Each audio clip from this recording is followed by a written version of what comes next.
I write better You're a in binge very writer. intense. I'm a binge writer. You're a binge that writer. Word. Give us I think a it's a good- marathon writer. Okay, you're an intense session writer. I'm an intense session But this writer, is, yeah. gets me to something else that you talk about a lot. You were very discouraged early on by writing professors, as most good writers are, because they said you didn't write every day, and so you weren't a real writer. That's right. They did, yeah. And you still don't write every day, and I think you're a real writer. Do you think you're a real writer?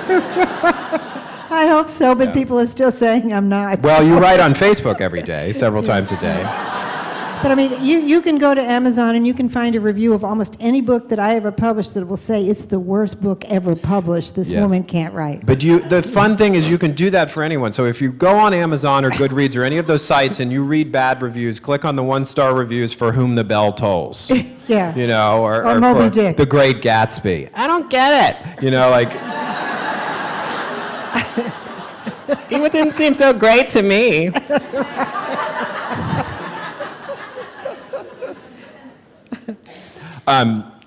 But we were talking about this earlier in a conversation with somebody else. What you consider to be writing doesn't always include putting words on the computer screen or on the page, if we're talking about a while ago. It can, your research can be writing. People always draw a really thick line between research and writing, but you describe the hours that you sit with the spiritual theological texts that you read now. That's how you get many of your ideas, is that act of research. Oh, definitely. Yeah. Any kind of research. It's always been that way for me. It's just, I get all kinds of ideas I can get ideas from a TV commercial. You know, a story will come into my mind just getting a glimpse of a commercial. Are you saying that some of your books have come from TV commercials? No, not Which specifically. ones? Not specifically, but The beauty I have books. actually marveled at TV commercials for years at the world they can reveal in 30 and 60 seconds. Right. You know, with different scenes, the storytelling that they do. Right. So I'm always sensitive to that and kind of love that. And, Right.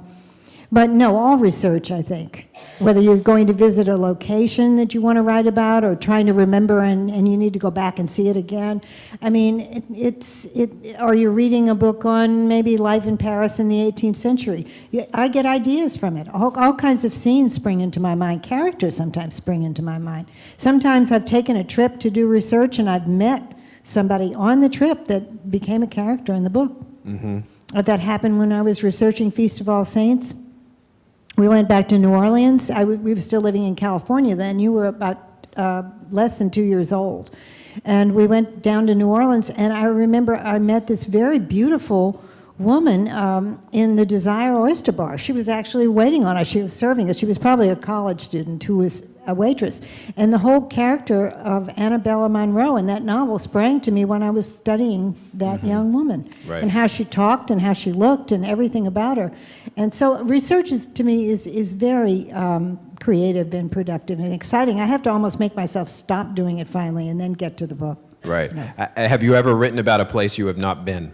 Oh yeah, many times. Okay. Yeah, I have to, from time to time. Which one? Oh, there are scenes in The Queen of the Damned that are supposed to take place in the Himalayas, and I've never been there. You know? And I have not been there. Right. But I have been to an amazing number of places I write about. I really love to travel, and I have been many, many places.